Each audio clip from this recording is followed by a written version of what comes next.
What do you do when the people who are supposed to protect you spend your whole life treating everything you own like community property and every word you say like it's a punchline? I used to ask myself that question every single day I lived under my parents' roof. My mother, Diane, had one answer for everything, no matter how bad it got. That's just how they are. She said it so often it stopped sounding like an explanation and started sounding like a life sentence I hadn't agreed to. My father, Marcus, and my older brother, Tyler, didn't just take things from me. They treated taking as a birthright. Like, the house rules had been written specifically so the two of them never had to hear the word no from anyone, especially not from me. Marcus had been like this long before I was even born. He liked to tell the story about how his own parents never denied him anything growing up, how if he wanted something he simply got it, no questions asked. He'd repeat that story like it was some kind of parenting wisdom, but what he actually meant underneath all of it was that the world existed to hand him things, and anyone who didn't cooperate was the problem. Tyler grew up watching that play out and decided to specialize in it. He wasn't just entitled like Marcus. He was entitled, with an audience always ready to back our father up the second there was friction, always ready to mock me the moment I tried to push back on anything. If Marcus stepped over a boundary, Tyler danced on the wreckage and called it fun. I remember saving for months to buy my first real laptop. 2 days after it arrived, Tyler had it cracked open, installing games like it had always belonged to him. "Relax, you're not even using it right now," he said when I asked for it back. Marcus backed him up instantly. "He's your brother. Let him borrow it." Borrow turned into keep. I never saw that laptop again without a fresh set of greasy fingerprints smeared across the screen.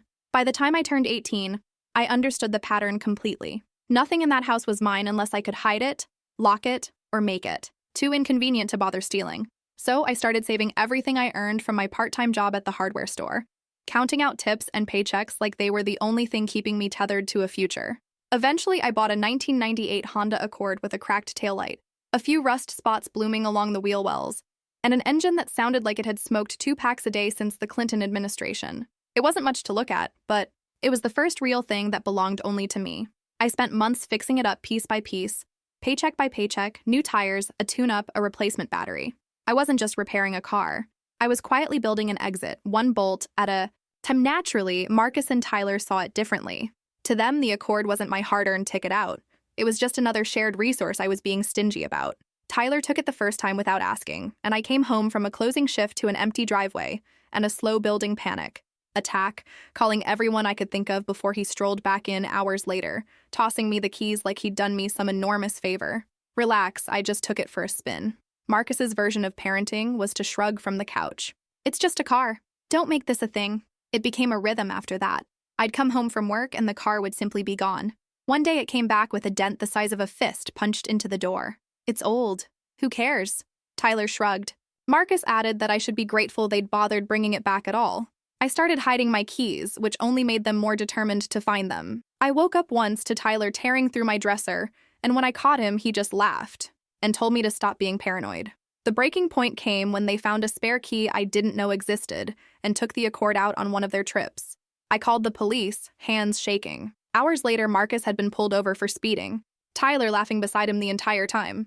When I went to collect my own car, Marcus lectured me the whole ride home about how selfish I was. That night, sitting me down like this was a formal proceeding, he told me I had 2 weeks to pack if I couldn't handle living under his roof. Tyler sat smirking in the corner, wishing me luck like he'd just won a bet. Honestly, getting kicked out barely surprised me. I'd felt it building for months, maybe years. What actually stung was how satisfied they both looked about it, like they'd finally taught me some overdue lesson. I spent that first night just lying on my bed staring at the ceiling, replaying every moment that led to this point, thinking about how badly I just wanted one single thing they couldn't touch, ruin, or take credit for. The next morning, the Accord sat in the driveway trashed with fast food wrappers and soda cans, the dent from that joyride staring back at me. My car, the one thing I'd worked so hard for, had become their personal dumpster. I cleaned it out in silence while Marcus watched from the porch. "What's your plan, genius?" he asked.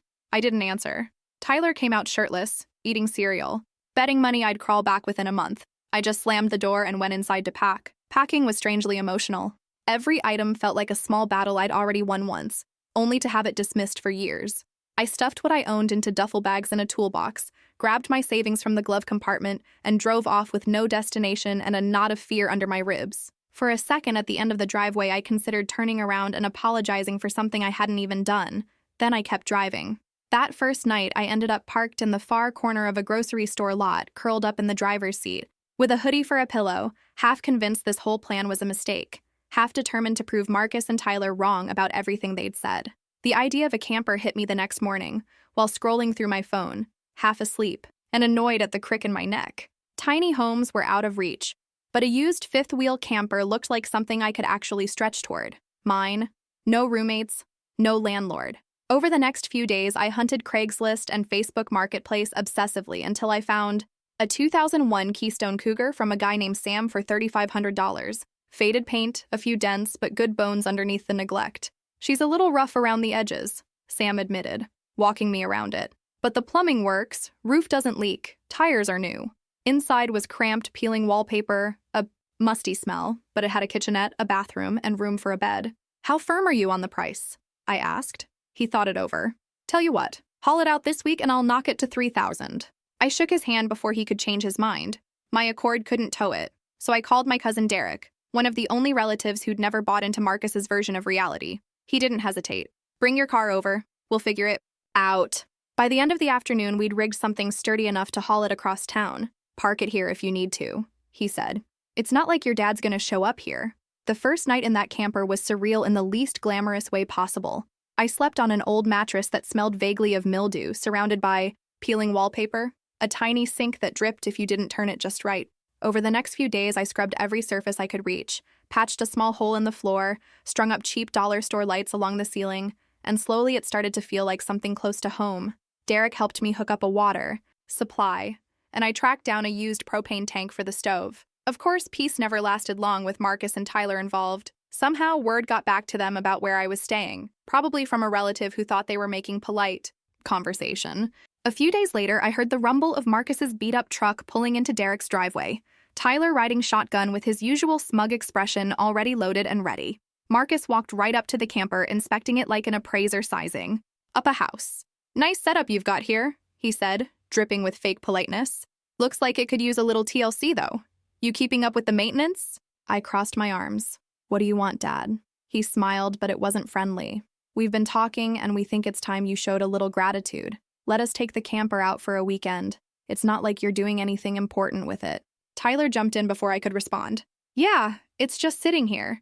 You can live without it for a couple days. No, I said, keeping my voice level. This is my home. I'm not lending it to you. Marcus's face hardened instantly. You're being ridiculous. We're family. Families help each other out. Funny how that only applies when it benefits you, I shot back. Tyler rolled his eyes theatrically. Here we go again. Always the victim. I ignored him and stayed locked on Marcus. You've taken enough from me. The answer's no. That's when Derek walked over, arms crossed, and stood beside me without a word, until Marcus noticed him. You heard him, Derek said. No means no. Marcus glared at him like he'd committed some kind of betrayal. This doesn't concern you.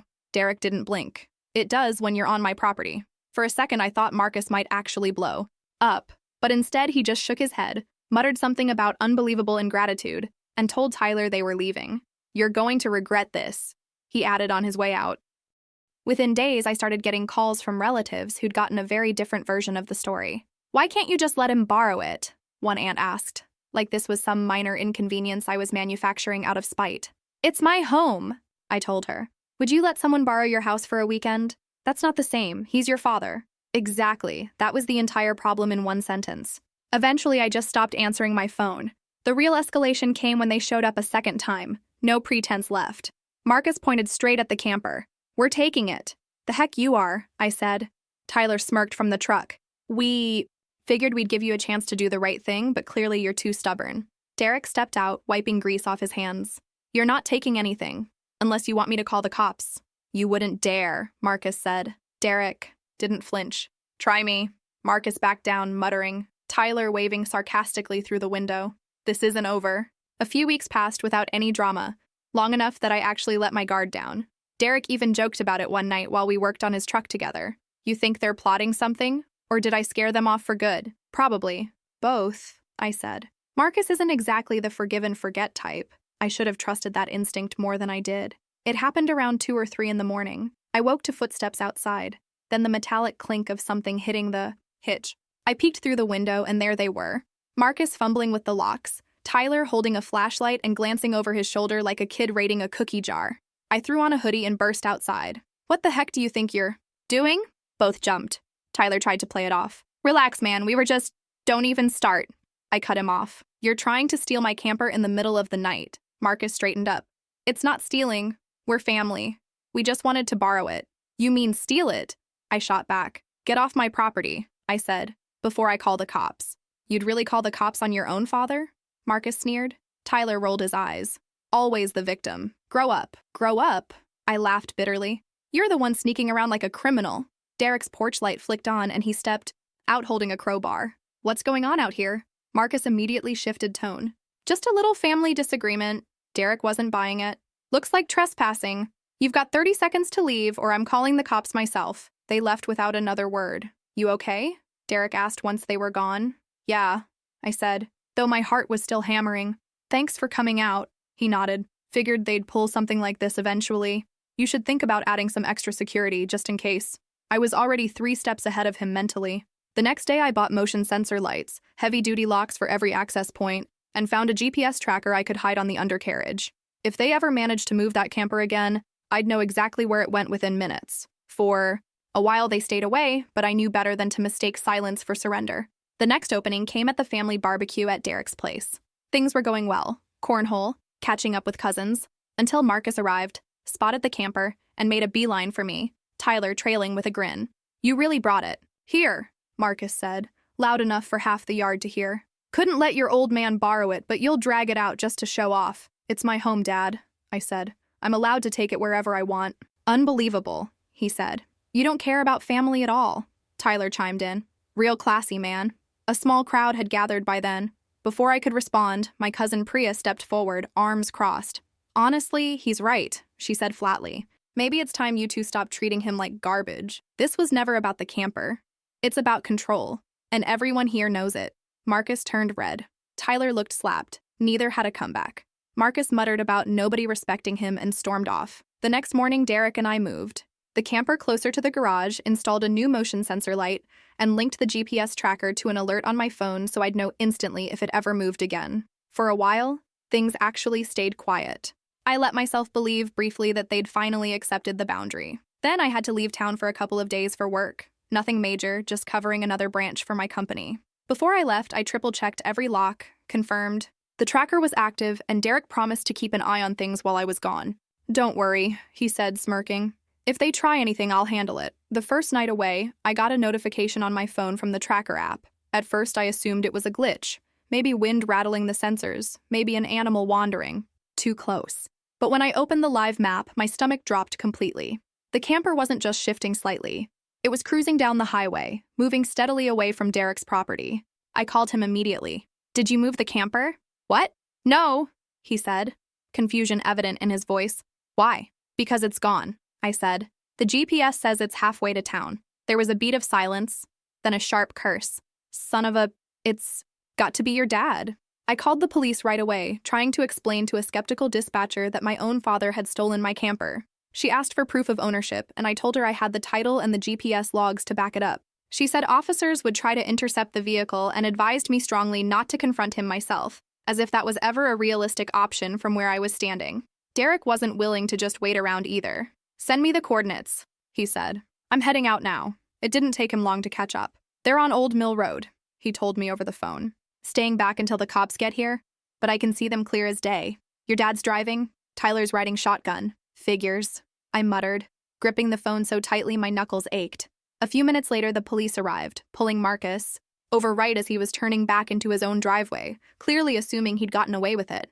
Derek stayed on the line, describing everything in real time. They're talking to him now. He's trying to argue, but they're not buying it. I felt a strange, quiet satisfaction hearing that. Marcus had always been good at talking his way out of consequences. Not this time. By the time I got back into town the next day, Marcus had already been arrested. Tyler wasn't charged, since he hadn't been driving, though apparently he threw a fit when officers took our father into custody. At the station, giving my statement, the officer handling the case asked gently if I was sure I wanted to press charges, given he was my father. Yes, I said without a flicker of hesitation. He's been crossing lines my whole life, and I'm done letting him get away with it. Marcus pled guilty a few weeks later. He avoided jail time but was hit with a hefty fine and ordered to pay restitution for the damage and trouble he'd caused. I heard through the family grapevine that he was furious about the entire outcome, but for once his anger didn't move me at all. Tyler sulked in the background, playing the victim as usual, and tried calling me once. I never picked up. The rest of the family split roughly down the middle, some insisting I'd overreacted, that I should have just let him borrow the camper and avoided the drama entirely. Others, like Priya, said it was long overdue. For the first time in my life, their verdict genuinely didn't matter to me either way. With that chapter finally closed, I decided it was time to actually hit the road. Derek helped me make the camper fully road-ready one last time, and we installed a few extra security measures together, just in case old habits ever resurfaced somewhere down the line. "You're really leaving, huh?" he said, hooking the camper up to my truck. "Yeah," I told him. "It's time." He nodded, wiping his hands on his jeans. "Well, don't be a stranger. And if Marcus or Tyler ever try anything again, you call me. I'll take care of it." I laughed for what felt like the first time in weeks. "Thanks, man. For everything." Driving away from his property felt completely different from the night I'd first left my parents' house. That first departure had been pure survival, running from something with no plan and no destination. This time I was running toward something, even without knowing exactly where that something was yet. I spent the first few nights parked at a quiet campsite just outside town, adjusting to life fully on my own terms. It wasn't glamorous by any stretch, but it was peaceful in a way I hadn't experienced in years. I'd sit outside the camper at night, looking up at the stars, feeling more at ease in my own life than I ever had while living under Marcus and Tyler's constant control. One evening, sitting beside a small campfire, I found myself replaying everything that had led me to this exact moment: the stolen laptop, the joyrides in my Accord, the camper hitch in the dead of night, the barbecue, the arrest. All of it felt strangely distant now, like static from a radio station I'd finally driven far, enough away from to lose the signal entirely. For the first time in my life, I wasn't just surviving them anymore. I was actually living, completely on my own terms, ties fully and permanently cut. And that, more than anything else, was the closure I'd been searching for all along.